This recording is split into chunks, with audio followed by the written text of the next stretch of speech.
প্রত্যেকটা মানুষ জানতে চায় তিনি আসলে কেমন ব্যক্তি। আর তিনি আসলে কেমন ব্যক্তি এটা জানার সবথেকে ভালো এবং সহজ উপায় সেটা হলো রাশির বৈশিষ্ট্য। তো আজকে আলোচনা করব মেষ রাশির বৈশিষ্ট্য। কারণ আপনি যদি আপনার রাশির বৈশিষ্ট্যটাকে জেনে যান সঠিকভাবে, সেই জায়গায় দাঁড়িয়ে আপনি আপনার 60% জেনে যাবেন। বাকি 40% নির্ভর করছে আপনার যে বার্থ চার্ট রয়েছে, সেই বার্থ চার্টের উপর নির্ভর করছে আপনার কীরকম হবেন আপনি তার উপর। তো 40% আমি বাদ দিলাম, অন্ততপক্ষে 60% জেনে যাওয়া মানেও কিন্তু আপনি অনেকটা নিজেকে জেনে ফেলছেন। এবারে দেখুন, আমি যখনই মেষ রাশিকে নিয়ে আজকে আলোচনা করতে যাব, তখনই বেশ কয়েকটা জায়গা চলে আসছে। প্রথম কথা হলো, মেষ রাশিকে হঠাৎ কেন 1 নম্বর দেওয়া হলো? এটা তো একটা প্রশ্ন জাগেই। মেষ রাশিকে তো 12 নম্বরও দিতে পারতো, কিংবা 7 নম্বরে দিতে পারতো। হঠাৎ করে মেষ রাশিকেই 1 নম্বর দেওয়া হলো কেন? আরও কিছু প্রশ্ন থেকে যাচ্ছে। সেটা হলো, মেষ রাশির যে সিম্বলের দিকে যদি আমরা তাকাই, সেখানে আমরা কি পাবো? মেষ রাশির সিম্বল হলো একটা ভেড়া। তো হঠাৎ করে মেষ রাশির সিম্বল কেন ভেড়া, বা ভেড়ার সঙ্গেই তার সম্পর্কটা কি? এই প্রশ্নটাও কিন্তু থেকে যাচ্ছে। এবারে দেখুন, মেষ রাশিকে নিয়ে যখনই আমরা আলোচনা করতে যাব, তখনই বেশ কয়েকটা বেসিক জায়গা আমাদেরকে ভাবতে হবে। প্রথম কথা হলো, মেষ রাশি আমরা জানি এটার অধিপতি মঙ্গল। এর সঙ্গে আর কি জানি, এটা অগ্নিতত্ত্বের রাশি। কারণ আমরা রাশিকে 4টে তত্ত্বে ভাগ করেছি, অগ্নি, পৃথিবী, বায়ু, জল। এটা অগ্নির রাশি। তার সঙ্গে আরও একটা ভাগ রয়েছে আমাদের, সেটা হচ্ছে চর, স্থির, দৈত্য। মেষ রাশি কিন্তু চর রাশি। তো আমরা এতগুলো বৈশিষ্ট্য পেয়ে গেলাম। এতগুলো বৈশিষ্ট্যর নিরিখেই কিন্তু মেষ রাশির পুরো জায়গাটা দাঁড়িয়ে রয়েছে। কালপুরুষে যে প্রথমেই মেষ রাশিকে কেন রাখা হয়েছে, এটার সঙ্গে সঙ্গে আরও বেশ কয়েকটা জায়গা আলোচনা করব। মেষ রাশির যে ভালো দিক কোনগুলো রয়েছে, মেষ রাশির খারাপ দিক কোনগুলো রয়েছে, এবং মেষ রাশির আধ্যাত্মিক শিক্ষা কী, তাকে কি করতে হবে, কি করলে তিনি নিজের জায়গাটাকে সঠিকভাবে নিয়ে যেতে পারবেন। এবং সম্পূর্ণ ভিডিওটার সাথে থাকুন, আপনি আরও অনেক কিছু জিনিস জানতে পারবেন। তো প্রথমেই আমরা দেখছি যে মেষ রাশি রাশিচক্রের একদম প্রথম রাশি।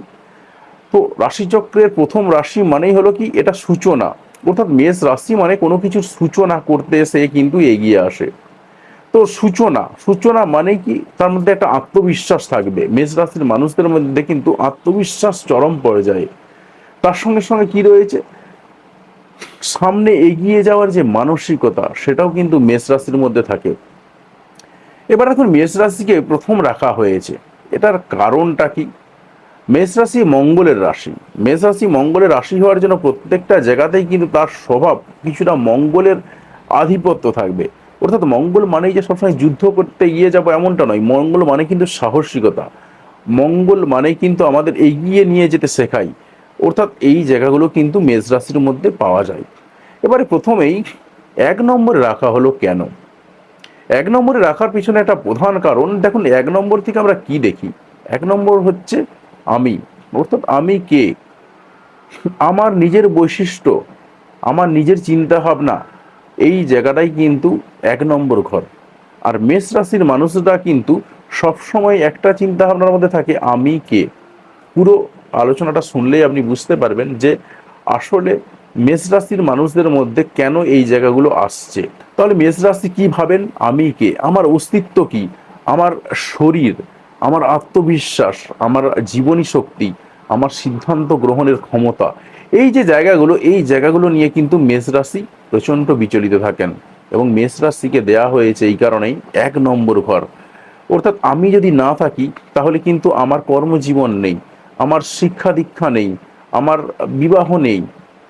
অর্থাৎ আমাকে থাকতে হবে, তবেই কিন্তু আমার বাকি যে জায়গাগুলো সেইগুলো আসবে। অর্থাৎ মেষ রাশিকে থাকতে হবে, তবেই কিন্তু বাকি যে রাশির যে জায়গাগুলো সেইগুলো চলে আসবে। আপনি যদি প্রত্যেকটা যে ভিডিও হবে, এটার 12টা ভিডিও থাকবে, এই 12টা ভিডিওই যদি আপনি জানেন, আপনি এখান থেকে কিন্তু অনেক কিছু শিখে যাবেন, অনেক কিছু জেনে যাবেন। কারণ আমরা রাশিচক্রটাকে যে আমরা যে রাশিচক্রটাকে দেখতে পাই, এই যে রাশিচক্রটাকে সাজানো হয়েছে, এটা কিন্তু খুব গভীর মনোযোগ সহকারে সাজানো হয়েছে। এবং প্রত্যেকটা জিনিসের কিন্তু একটা সুন্দর ব্যাখ্যা রয়েছে, এবং প্রত্যেকটার সঙ্গে প্রত্যেকটা বেশ ভালোভাবে মিল রয়েছে জিনিসটার মধ্যে। তো এখানে আমি বলতে কিন্তু অহংকার নয়, আমি মানে হলো আমার অস্তিত্বকে জানান দেওয়া। অর্থাৎ মেষ রাশি যখন কোনো এলাকায় যান তিনি কিন্তু তার অস্তিত্বটাকে জানান দেন। অর্থাৎ মেষ রাশি কোনো একটা জায়গায় পৌঁছে গেলে দেখবেন সেখানেতে আরো বেশ কিছু মানুষজন হাজির হয়ে যান। তো এর পিছনেও আরো অনেক কারণ রয়েছে, সেটা আরেকটু পরে আরো আস্তে আস্তে খোলসা হয়ে যাবে। তো দেখুন, এখন আমরা যদি কালপুরুষীয় ব্যাখ্যা করি, আমরা যদি মেষ রাশিকে দেখি, কালপুরুষের একটা মাথা বা একটা মানুষের মাথা যদি আমরা ভাবি, একটা মানুষের মাথার মধ্যে কি থাকে? চিন্তা থাকে, ডিসিশন নেওয়ার ক্ষমতা থাকে, এবং মাথা গোটা শরীরটাকে কন্ট্রোল করে। মাথা যদি বিগড়ে যায় গোটা শরীর কিন্তু বিগড়ে যাবে। তো মেষ রাশি কিন্তু সেই জায়গাতে দাঁড়িয়ে মেষ রাশিকে দেয়া হয়েছে এই কারণে মাথা, কালপুরুষের মাথা, মাথাটা হচ্ছে মেষ রাশি। মাথার মধ্যে কিন্তু চোখ রয়েছে, চিন্তা রয়েছে, সব কিছু রয়েছে। তো পুরো জায়গাটাই কিন্তু কন্ট্রোল করছে মাথা। এবার দেখুন, অগ্নিতত্ত্বের রাশি মেষ রাশি। অগ্নিতত্ত্বের রাশি হয়ে যাওয়ার ফলে কি হয়? আগুনের বৈশিষ্ট্য কিছু থাকবে। আগুনের বৈশিষ্ট্য মানে কি? আগুন মানেই কিন্তু সৃষ্টি, আবার আগুন মানেই কিন্তু ধ্বংস। অর্থাৎ মেষ রাশির মধ্যেও কিন্তু এই জায়গাগুলো রয়েছে। মেষ রাশি যেমন সৃষ্টি করতে পারে, আবার আগুনকে কন্ট্রোল না করতে পারলে যেমন আগুন ধ্বংস করে দেয়, মেষ রাশির ক্ষেত্রেও কিন্তু পাই। এবার দেখুন, আগুন মেষ রাশির অগ্নিতত্ত্বের রাশি। আগুনের স্বভাব কিন্তু কখনো স্থির নয়, আগুন কিন্তু চলতেই থাকে, আগুন জ্বলতে থাকে এবং তাপ দেয়। তার সঙ্গে কি হয়?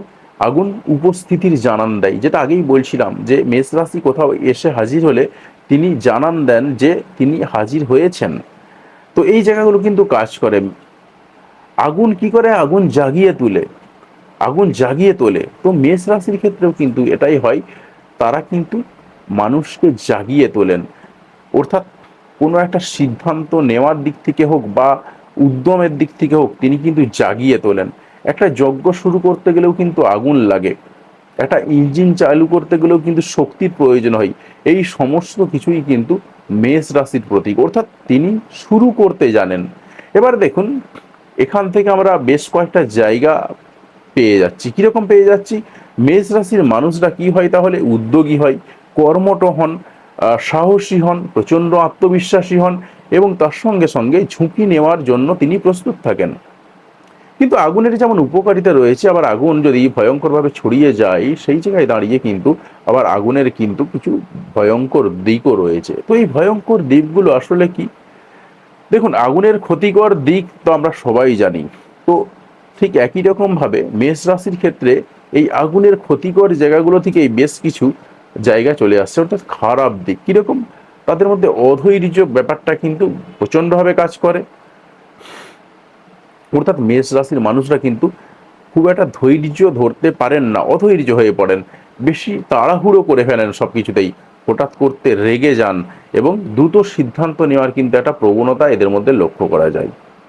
তো এবারে দেখুন, এর সঙ্গে আরো বেশ কয়েকটা জায়গা রয়েছে। আমরা যেটা বলছিলাম চর, স্থির, দৈত্য, এই যে আমরা তিনটে ভাগে আবার ভাগ করেছি রাশিগুলোকে। চর বলতে কি? মুভেবেল। মুভেবেল বলতে একটা জায়গা থেকে একটা জায়গায় চলমান। তো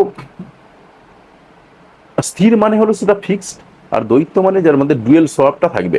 তো আমরা মেষ রাশির মধ্যে কি পাচ্ছি? আমরা পাচ্ছি যেটা, মেষ রাশি কিন্তু চল, একটা চল রাশি। চল রাশি হওয়ার ফলে কি হবে? একটা জায়গা থেকে একটা জায়গাতে সব সময় তারা এগিয়ে যাবে। অর্থাৎ এখান থেকে একটা জায়গা থেকে একটা জায়গায় যাওয়া নয়, তার সিদ্ধান্তের জায়গাটা কিন্তু সবসময় পরিবর্তনশীল, সবসময় পরিবর্তনকে সূচনা করে। অর্থাৎ এরা কিন্তু নতুন পথ তৈরি করতে সবসময় প্রস্তুত থাকে, কোনো কিছু সৃষ্টি করার দিক থেকে সবসময় এগিয়ে থাকে। অর্থাৎ একটা লক্ষ্য পূর্ণ হওয়ার সঙ্গে সঙ্গে কিন্তু আর একটা লক্ষ্যকে এরা খুঁজে নেয়। আবার একটা কাজ শেষ হওয়ার সঙ্গে সঙ্গে কিন্তু আর একটা কাজ এরা খুঁজে নিতে পারে সঙ্গে সঙ্গে। অর্থাৎ এরা সবসময় গতিশীলতার উপর দাঁড়িয়ে, এই জায়গাগুলো কিন্তু হাইলাইট হচ্ছে। এবার দেখুন, মঙ্গলের কিছু বৈশিষ্ট্য থাকবে। মঙ্গল মানে কি আমরা জানি, যারা অ্যাস্ট্রোলজি পড়েছেন তারা জানেন। তো আমরা নতুন করে একটু ব্যাখ্যা করে দিই। মঙ্গলকে আমরা দেখা হয়, মঙ্গলকে আমরা পৃথিবী থেকে যেটা দেখি, একটা লাল গ্রহ। এখন এই লাল গ্রহের সঙ্গে আমাদের সম্পর্ক যদি ভাবা হয়, আলটিমেটলি আপনার মনে হবে তো কি ভাঁওতা জিনিস, পুরো ফোক্কা জিনিস। কিন্তু আপনি যদি এইভাবে ভাবেন, আপনার মনে হবে যে কি রে ভাই, এসব তো মিলছে না। মঙ্গল কোথায় রয়েছে, তার প্রভাব আমার জীবনে প্রভাব পড়বে, এটা কি করে সম্ভব? কিন্তু আপনি যদি মিলিয়ে দেখেন জ্যোতিষশাস্ত্রের প্রত্যেকটা জিনিসকে একটা মানুষের সঙ্গে যখন আপনি মেলাবেন, তখন দেখবেন যে তাদের সঙ্গে হুবহু মিলছে। তার মানে জ্যোতিষশাস্ত্রের একদম চরম লেভেলের অস্তিত্ব রয়েছে। আপনি যদি দেখেন, একটা সিম্পল উদাহরণ দিচ্ছি, আপনি একটা পূর্ণিমার রাত্রে হেঁটে যাচ্ছেন, আপনি একাই রয়েছেন রাস্তায়, আপনার মানসিক অবস্থা কীরকম থাকবে? এবারে আপনি অমাবস্যার রাত্রে হেঁটে যাচ্ছেন, তখন কিন্তু আপনার চিন্তা ভাবনাগুলো অন্যরকম হবে, একটু গা ছমছমে ভাব তৈরি হতে পারে।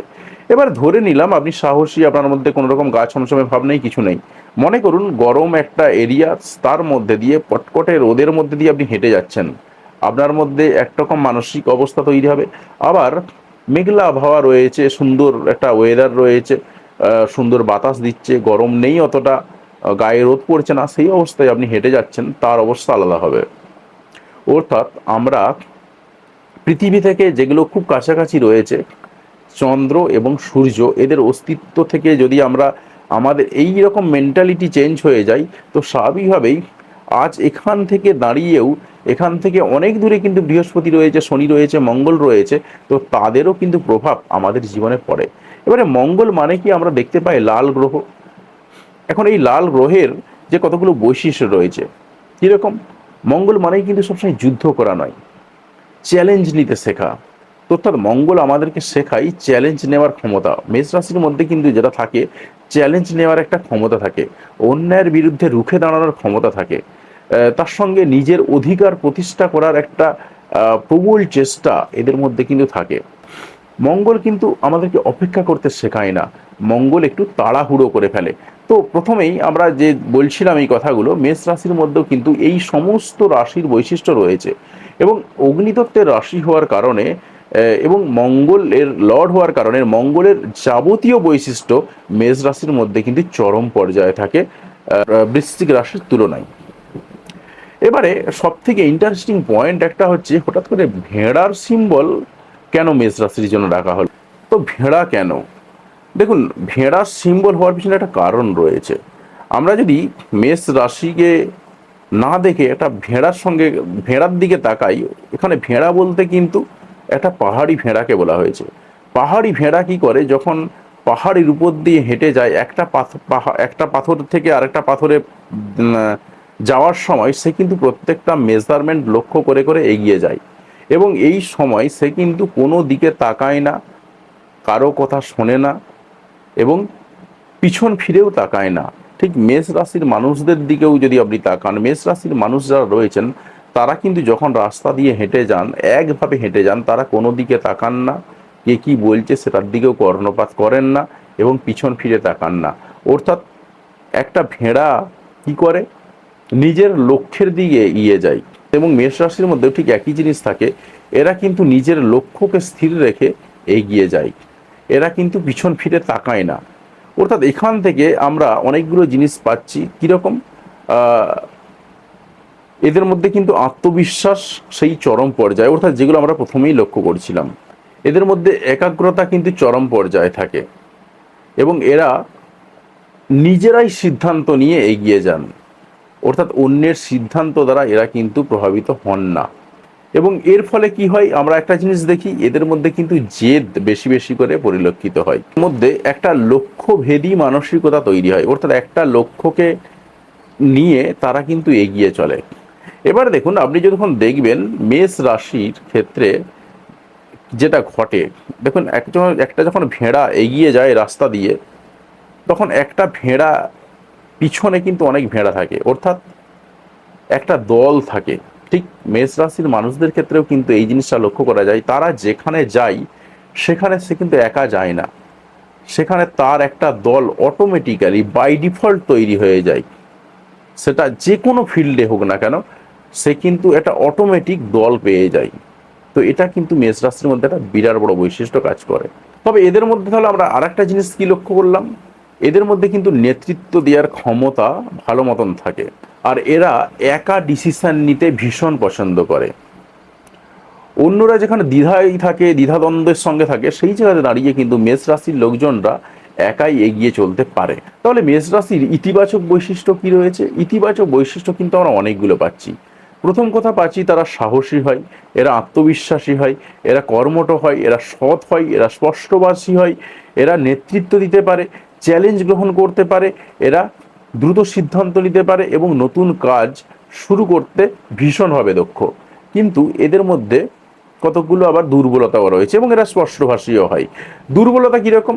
দুর্বলতা হচ্ছে এদের মধ্যে অধৈর্য থাকে প্রচুর পরিমাণে, রাগ দ্রুত বৃদ্ধি পায় বা দ্রুত প্রকাশ পায় এদের মধ্যে, তাড়াহুড়ো করে সিদ্ধান্ত নেয় এরা, তার সঙ্গে অন্যের কথা একদমই শোনেন না, যে কারণে অনেক সময় এদের সমস্যার মধ্যেও পড়তে হয়। এবং তার সঙ্গে সঙ্গে আরেকটা জিনিস হয়, সেটা হলো শুরু করার আগ্রহটা প্রচুর পরিমাণে থাকে, কিন্তু সেটাকে কন্টিনিউ করে নিয়ে যাওয়ার আগ্রহ সেটা কিন্তু থাকে না। এটা কিন্তু মেষ রাশির মধ্যে চরম পর্যায়ে দেখতে পাওয়া যায়। এবারে আমরা যদি আধ্যাত্মিক শিক্ষার দিকে তাকাই, মেষ রাশির আধ্যাত্মিক শিক্ষা কি তাহলে?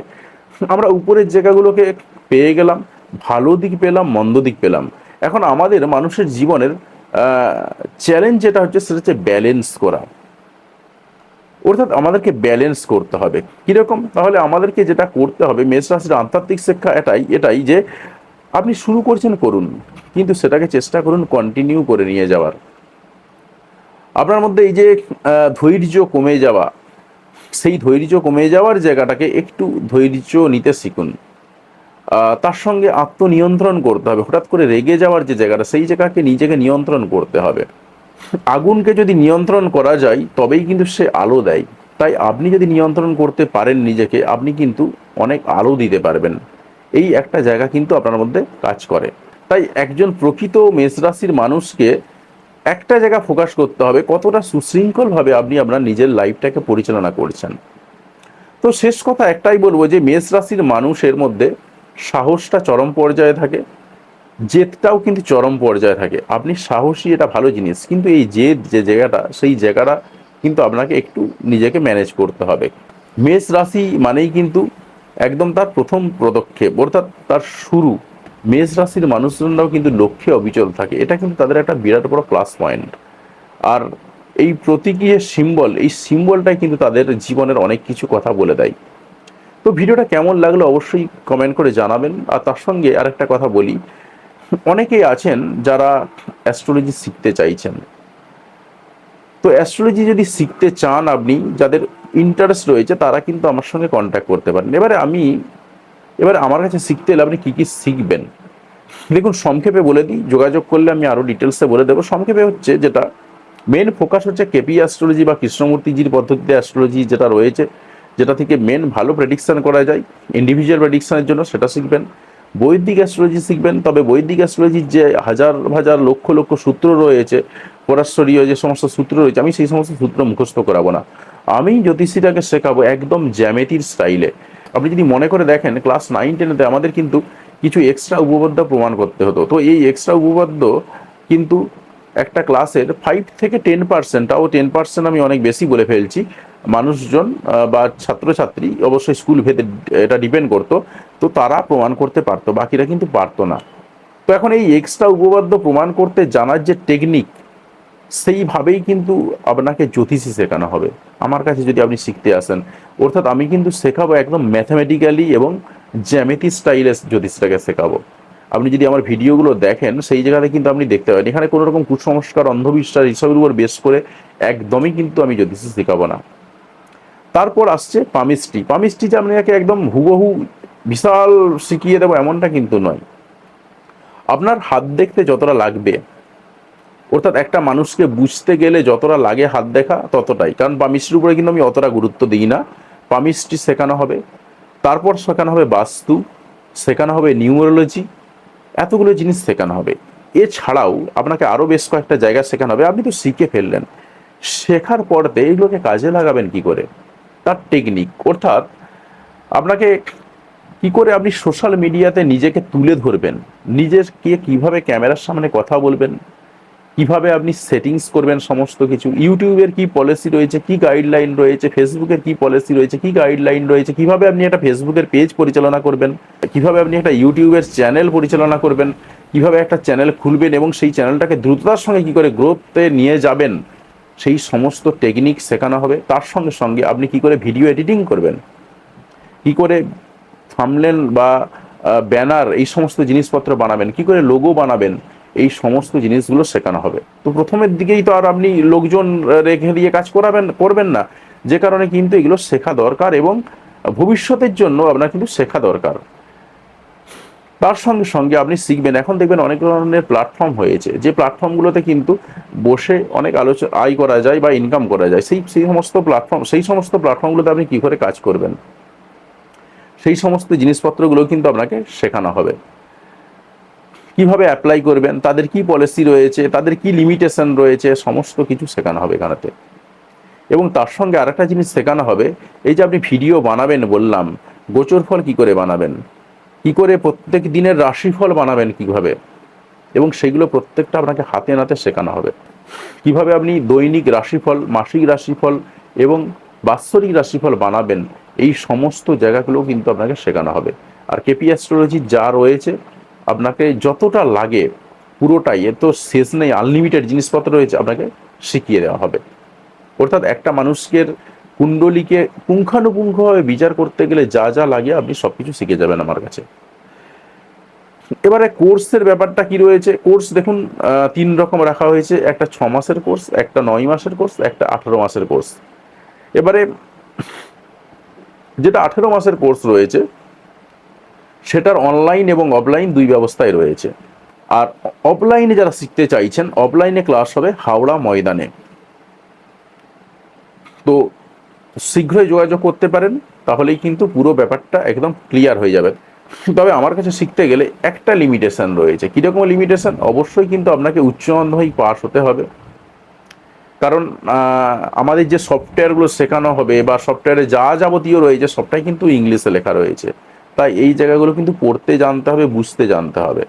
আর তার সঙ্গে একটা জিনিস বলে দিই, সেটা হচ্ছে আপনাকে কিন্তু কম্পিউটার জানতে হবে, কারণ কম্পিউটার আপনি কিছুই জানেন না, এই অবস্থায় আমি কিন্তু আপনাকে ভিডিও এডিটিং বা এই জাতীয় জিনিসপত্র শেখাতে পারবেন না। তো আপনি চাইলে মোবাইলে কাজ করতে পারেন, কিন্তু কম্পিউটার জানাটাও কিন্তু মাস্ট। আমি বলছি না কম্পিউটার একদম পণ্ডিত হতে হবে, কিন্তু কম্পিউটারটা অপারেট করার ক্ষমতা আপনার মধ্যে থাকতে হবে, যাতে করে আপনি খুব সহজে ক্যাচ করতে পারেন। এই দুটো ক্রাইটেরিয়া আমার কাছে রয়েছে। এই দুটো ক্রাইটেরিয়া না থাকলে নমস্কার, কিছু করার নেই আমার জন্য, কারণ আমি কম্পিউটার শেখাবো না আপনাকে, আমি আপনাকে এই টেকনিকগুলো শেখাবো।